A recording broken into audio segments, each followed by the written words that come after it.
Alors, mes amis, la première lecture cette semaine, elle me fait sourire. On l'intitule « Appel au Seigneur pour qu'il vienne ». Moi, j'entends beaucoup d'appels souvent, puis c'est l'appel à un amour qu'on cherche, mais c'est pas celle de Dieu. Un amour qui nous comblerait. Un amour qui se présentera jamais parce que c'est pas réel. Il n'existe pas. Et j'aime bien la façon que Isaïe va faire la sienne. Alors il lui dit, « Tu es Seigneur, notre Père et notre Rédempteur. » Puis là, voyez-vous, dans cette affirmation-là, on sent une grande reconnaissance. Et on pourrait dire même, Isaïe connaît son Dieu. Et puis là, il dit, « Tel est ton nom depuis toujours. » C'est comme ça que je te nomme. Mais nous, on le nomme comment, Dieu? C'est important de s'arrêter. C'est quoi, là? Hors des formules. On part de nous-mêmes, puis on nomme Dieu. C'est quel nom qu'on va donner? Alors, il y en a beaucoup qui disent, ben, il n'existe pas. Bon, ben, j'ai pas le goût de les suivre. Mais j'ai le goût peut-être de les faire route avec pour les conduire à une réalité qui, pour moi, fonde toute réalité. Hors de Dieu, on est souvent hors du réel. Alors pourquoi, Seigneur, nous laisses-tu errer hors de ton chemin? Voyez-vous, lui, il ne met pas la faute sur Dieu. Il y avait sur ses attitudes, sur ses comportements. Pourquoi tu nous laisses prendre d'autres routes? Pourquoi rends-tu nos cœurs insensibles à ta crainte? Il parle de notre temps. Hein? Reviens pour l'amour de tes serviteurs et de tes tribus qui t'appartiennent. Puis dans le fond, il implore pour la collectivité, là, notre ami Isaïe. C'est un homme de foi qui voit bien que sa foi n'est pas répandue. Même parmi le peuple de Dieu. Et ça le touche. Il se sent concerné. Alors, il est dans ce beau dialogue. « Ah, si tu déchirais les cieux et si tu descendais, les montagnes fondraient devant toi. » Et là, regardez qu'est-ce qu'il dit, parce que c'est intéressant. « Voici que tu es descendu. » Voici que tu es descendu. Puis, et les montagnes ont fondu devant ta face, et jamais on ne l'a entendu ni appris. C'est toute une lecture qui fait, là, notre ami Isaïe, là. Ça vaut la peine de ne pas juste l'entendre pendant la messe du dimanche, hein? Emmenez-moi ça chez vous, vite. Puis, reprenez-moi ça. Puis, regardez votre quotidien. Puis regardez même plus long de votre vie. Voici que tu es descendu et les montagnes ont fondu devant toi, mais on ne l'a pas appris. Personne n'avait un autre Dieu que toi agir ainsi envers l'homme qui espère en lui. Puis là, il se met à décrire. Alors, tu viens à la rencontre de celui qui pratique la justice.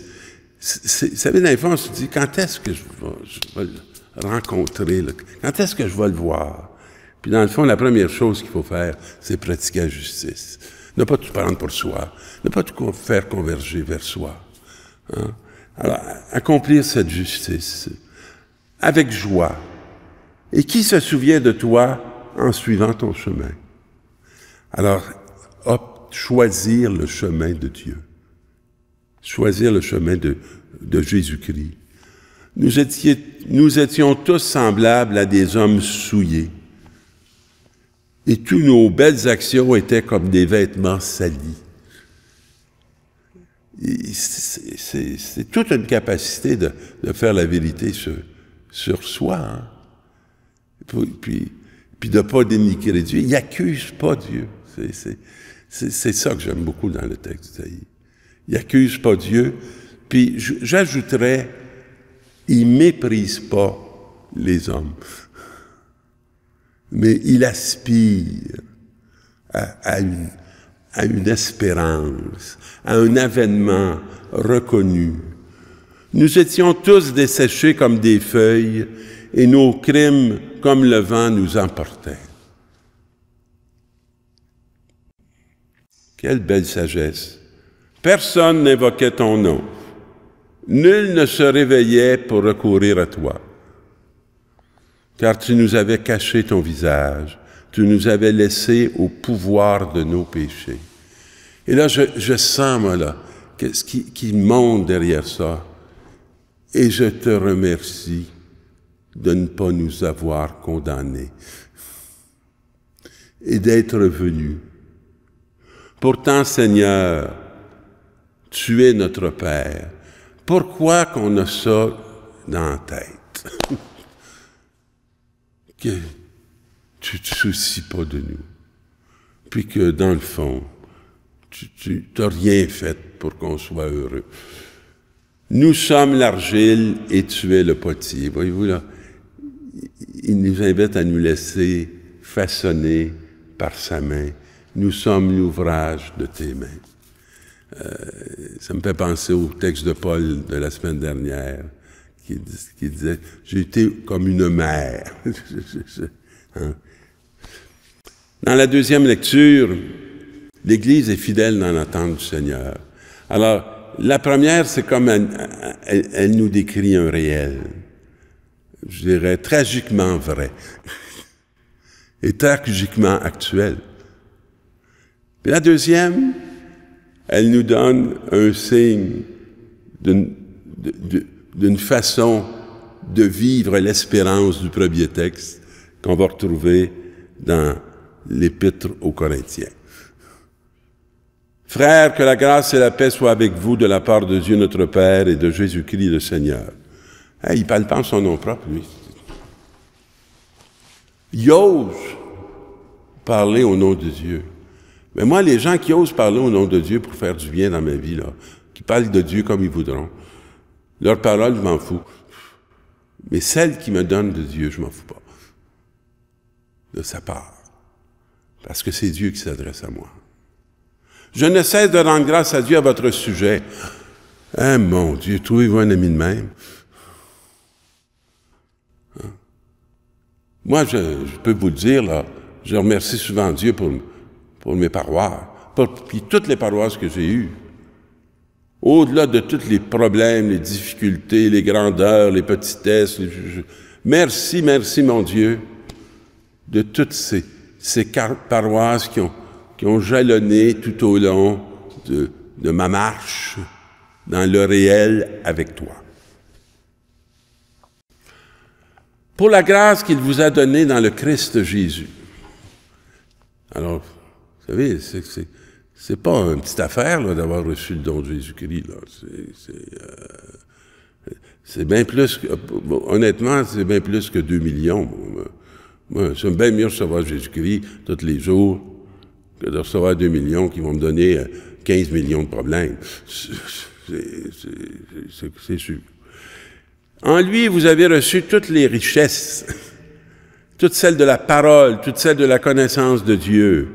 Hein? Dans le fond, vous êtes né au monde. Vous êtes réveillés.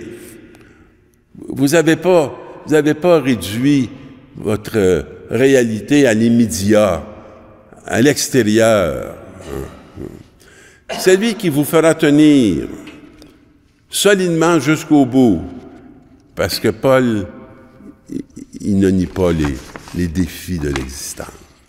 Et si vous voulez tenir, il vous dit où vous fondez.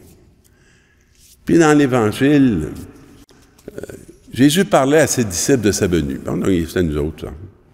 Prenez garde, veillez, car vous ne savez pas quand viendra le moment où il en est comme d'un homme parti en voyage, en quittant sa maison.